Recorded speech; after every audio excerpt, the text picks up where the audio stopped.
नमस्कार मित्रांनो, हे बघा बॉयलरची गाडी जात आहे पाण्या पावसात.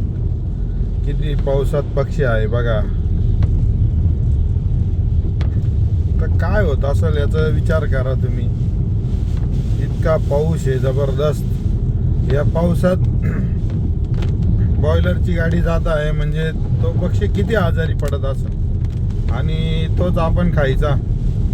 कसं वाटतं याच्यावर तुम्हीच विचार करा. आता मित्रांनो, आपण बॉयलर खाल्लं पाहिजे की नाही.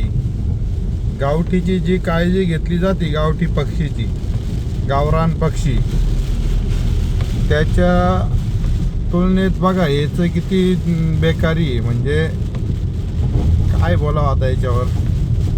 तुम्हीच विचार करा मित्रांनो, खायला पाहिजे की नाही बॉयलर. सुधरा, गावठी खा, गावरान खा, आरोग्य चांगलं ठेवा.